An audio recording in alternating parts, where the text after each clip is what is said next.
Welcome to another episode of War Hero to Superhero, helping military, veterans, and first responders transform their lives from the bedroom to the boardroom. I am one of your hosts, Daniel Faust, and you are here in the living room. Today is November 12th, and November is here. So if you missed it, we're almost halfway through it. Just in a couple of short days, it will be the middle of the month. Woo! It went by fast, hasn't it? This is the first month in a long time it has gone by fast for me. Except when I have time off, it goes by really, really slow. I love going over and doing this stuff. So for this stuff, I absolutely enjoy. So what have you been starting to go over and think about? We are 2 weeks away from what?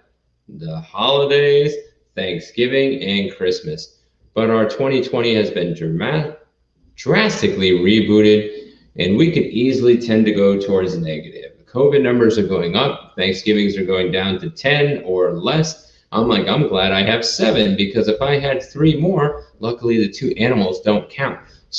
But I don't want you to go negative on my watch. I want to help to inspire and to help you to go over and to be positive no matter the situation. I am telling this to myself and I'm telling it to you guys so we can be inspired together.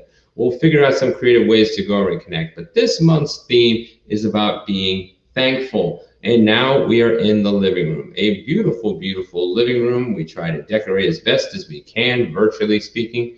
So what is being thankful? Because the Oxford Dictionary, which we love here at War Hero to Superhero, is being pleased and relieved or expressing gratitude and relief.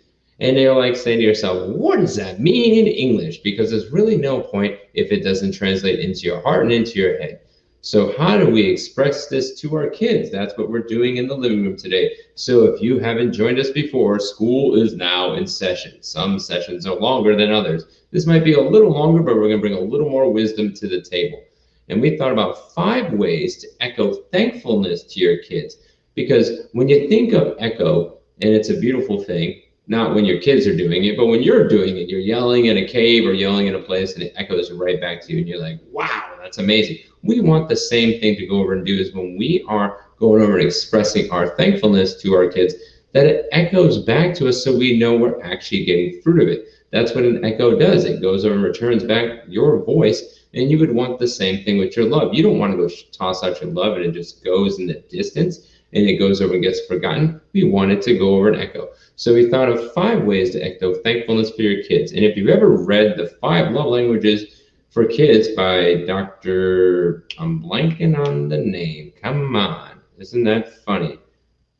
Dr. Gary Chapman. Dr. Gary Chapman.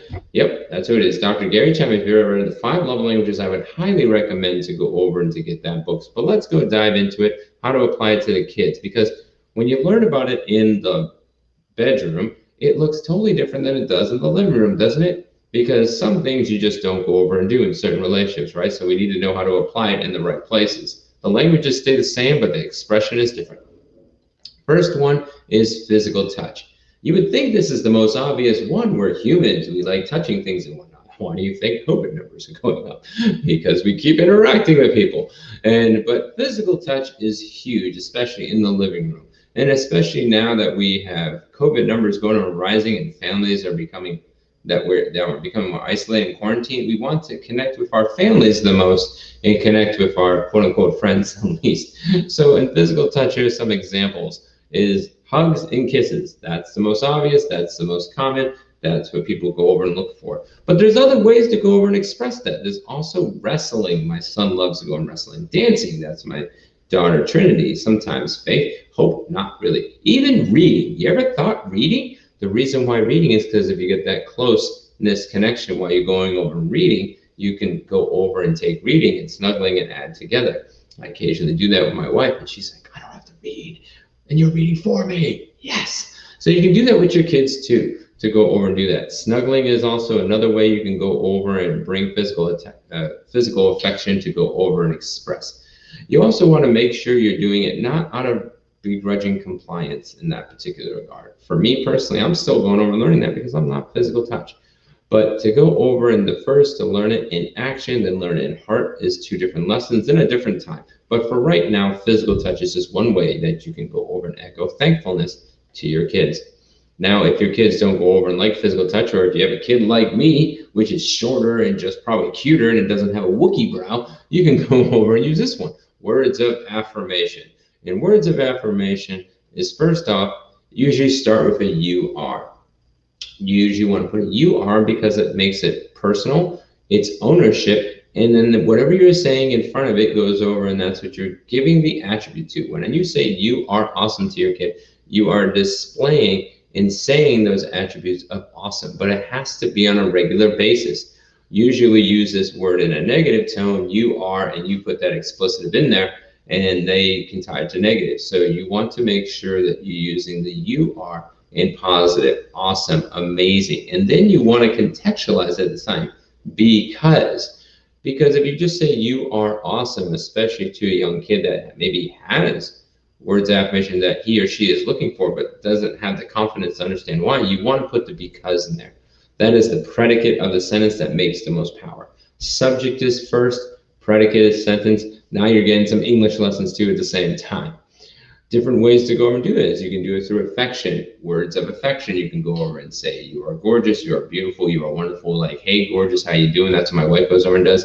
Praise. Praise is to go over and to uplift someone up in general in that particular regard. But encouragement goes over is when the person is lacking courage. Actually, the definition of encourage is to bring courage to a person, place, or thing, or whatever. Usually it's more of a person than anything else in that particular regard. So those are the three ways you can go equip yourself. Now, what ways can we go over and do words of affirmation? Just like you could do wrestling, dancing, and reading, what ways can you go over and do it? Well, you can do it in 4 ways that I'm aware of. If you know a 5th or more, I'd love for you to add into the comments. You can do written, so cards and stickies and different things and whatnot. You can go over and do it verbal by going over and talking to the person and say, hey, I just know that you're awesome today, or you're a great kid, and I really appreciate that you go over and listen, and things of that nature, whatever it is.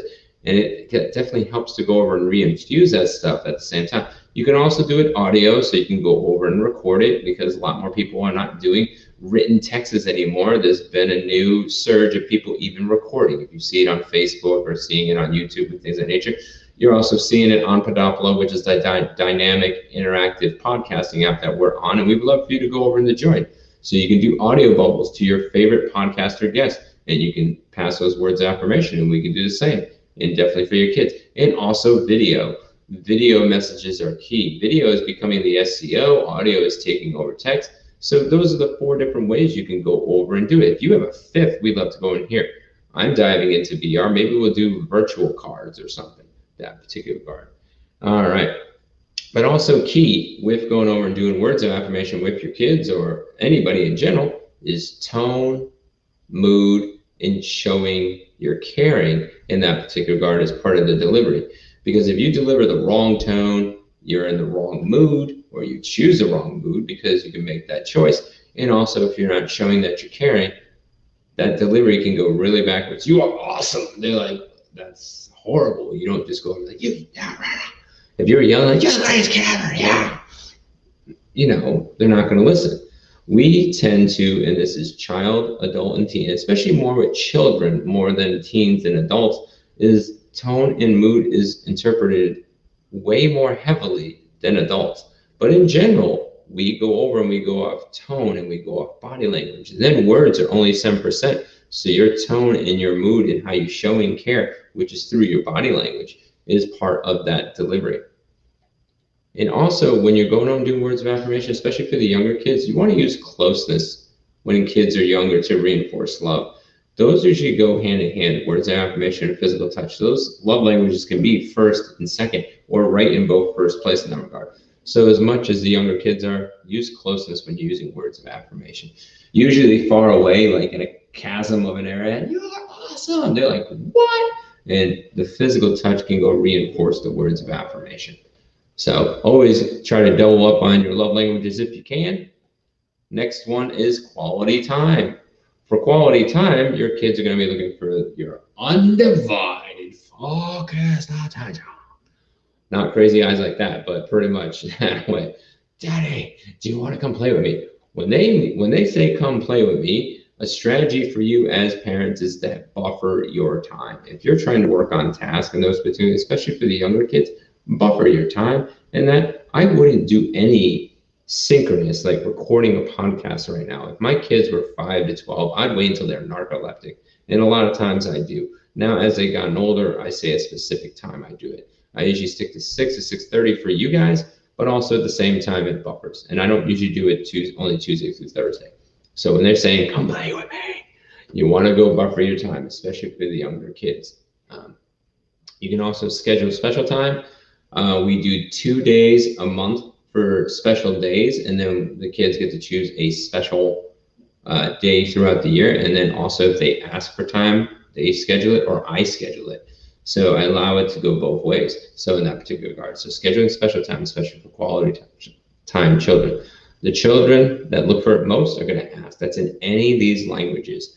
So if they're already asking and they're displaying it, more likely you just need to go over and echo the same thing that they're going over and doing. Going from there, also find out what they love to do. A quality time for them, you don't go over and do what you want to do. Hey, you want to go spend time with me going over doing taxes? I love taxes. It doesn't work that way. And you could love Texas or taxes because it sounded like Texas to me for a second there. But you want to find out what they love to do. So going over, and like my son William with Minecraft, it's like go over and do that. It's like we're waiting for COVID to release so we can go to Minecon. That's a quality time thing. It's going to be a couple of days to a week. So definitely got to go over and be prepared for that so I can echo. All right. Next, echo language, which you can go over and learn, or love language, is gifts. And you're thinking to yourself, but it's Thanksgiving and Christmas. We already go over and do gifts, so they're going to be fed, right? No. If you're only doing it on the special days, ain't going to count. So now, first off, number one, it doesn't matter if it's big or small. It doesn't have to go over and be like, hey, I fabricated this $3,000 thing or bought a $3,000 item. If your kid goes over and has a passion for going over and writing, pencils might be the best gift that you get. It's a small gift, but it can mean kudos to them. For me, it's going over gifts is on my lower end of the love languages, but in that particular card, it's empowering me not to go do something. Like if I didn't have to pay electricity, even for 1 month, I'd be like, whoa, that's huge for me in gifts in that regard. Recurring bills, if I don't have to pay for them, yes, that's a great gift.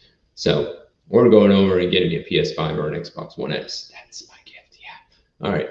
Also, regular is better for these kids. They like to have regular infusions of gifts. So it might be small little trinkets, something you go over and leave.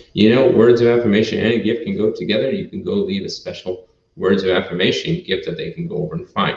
My wife used to get candy delivered to the mailbox by the mailman by a regular basis. Now we can't do that. But back in the day, that was a good regular infusion of a gift that she really anticipated. So she always loves checking the mail, even though bills are attacking.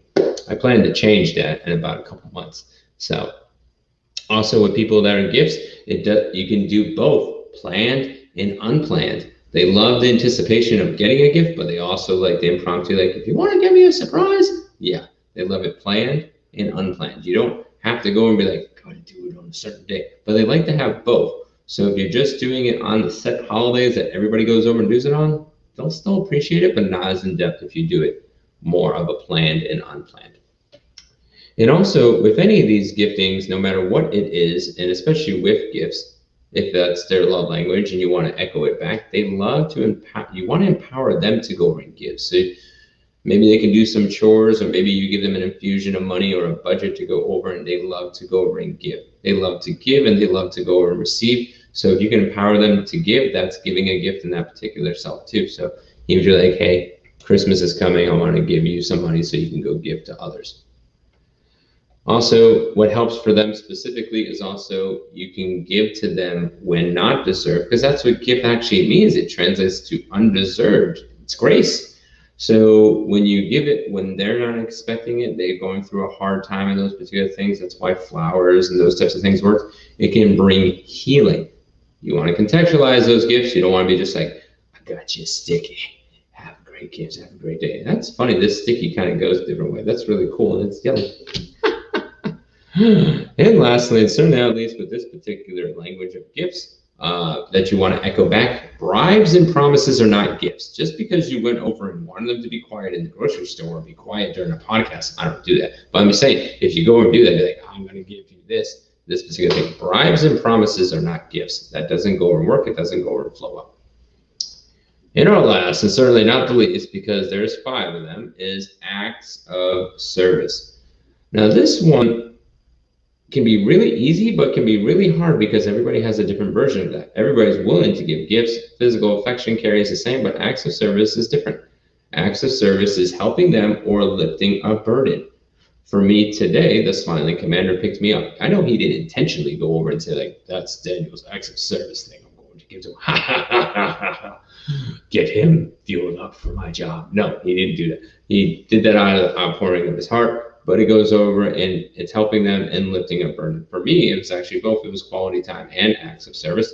So if you're lifting a burden to go over and to help these people, like if someone went over and told me they would help me with my OJT or go over and help me pick up the house or going over and taking over cleaning, that's huge to me. Going over and empowering me to get a haircut, those huge. That's gifts and acts of service. A lot of these things can blend together. You also want to have the right attitude. Because someone comes over, it's like, I'm gonna help you clean your house. And then they're just like, doesn't matter if you're doing that with your kids, or doing that with anybody, the right attitude, who cares about the acts of service? You want to have the right attitude. Another one that you can go and do with acts of service is tucking your children in. They consider that a gift. That's considered an act of service. They really, especially the younger that they are, to go over and to do that. It might be specific. You might be tucking them in at 87 years old. I do a mean hospital corner. Yeah. For you military folks. Also, going over another way to go over and to show acts of service is helping them with sports, maybe getting there, transportation, things of nature, or even homework, because usually these kids that are acts of service usually don't like homework. They're like going over and saying, you can help me get that done? Woo! Yeah. Like I said, if I could get a second person in my OJT program on my middle side, man, that would be awesome. That's an act of service and a gift to me. You also can go over and make them breakfast. These are just some of the strategies you can go over and do. We highly recommend you to go over and read Dr. Gary Chapman's book, The 5 Love Languages for Kids. It has a green cover and it's contextualized to the kids. And there's actually a child psychologist that partnered with Dr. Gary Chapman to go over and write the book. That was really cool. So it is now the end of our show pretty much. You've had a big honky lesson and you're wondering, how do I go over and apply? Because there's always a superhero challenge, right? Our superhero challenge for today is to share a photo or video of you echoing love to your kids. If you want to share it, the 3 locations that are usually best is Facebook, YouTube, and Podopolo. If you want to go to Podopolo, just go to your iPhone or go to your Droid and go to Podopolo. That is our app, and you can go find our War Hero to Superhero podcast and go over and share that. We have groups, we have subgroups. We're eventually going to have giveaways as sponsors that are going over and doing that. And we thank you for going over and continuing listening, no matter if you listen to this live on YouTube or Facebook or on Twitch or on the replay in Podopolo where you go over and gamify your podcast. So we want to thank you for going over and joining us. We hope that you're having a great November. We know it's tough, especially with COVID. We are working this with you. Literally, I just got told the people I wanted to do Thanksgiving with, I can't because of COVID. And I'm like, I totally relate and understand. But we need to be thankful for what we got. And we still got our health. We still got, I'd say, wealth. And we have the wealth of our kids to go over and share that thankfulness. So we hope that you can go over and infuse that too. So we're going to continue to go over and keep that message alive. And we want to thank our sponsor today that goes over and keeps our message alive while still connecting with you. So if you ever gone over on shopsocialscenes.com, they are taking them all and bringing it to a virtual near you. They're about 55, 60 stores right now, and they're growing to 2,000 stores. So if you love shopping and you want to go over and be safe and go over and save money and go over and keep War Hero to Superhero growing, the message to military veterans and first responders, you can just go to warherotosuperhero.com/shopsocialscenes.com. And if you are trying to go over and add a revenue stream in this COVID season, I would love to go over and connect you as low as a small car payment. you can go over and start that. If you're a nonprofit, we have some options for you to be low cost or even free. So please go over and get back with us if you want to go connect on there and to go over and do your shopping and to go over and start yourself a business. We'd love to help military veterans, first responders start a business. And this business is pretty simple, fast, and it go over and give you a 20% revenue stream right there and then. So we want to thank for Shop Social Scenes for sponsoring this podcast this week. We want to thank you for going over and joining. And if you are struggling in the thankfulness area, we'd love to go over and connect with you 20 minutes free to every single military veteran and first responder. We hope you have a very thankful week and a very thankful month. And if we don't get to see you, a very thankful Thanksgiving. And we are very thankful for you guys going over and watching and sharing and connecting. So thank you. You all have a good day. And we shall join you next week in the boardroom on how to be thankful in this time with all the people that we work with. Crazy, isn't it? Yeah. All right. Have a good day.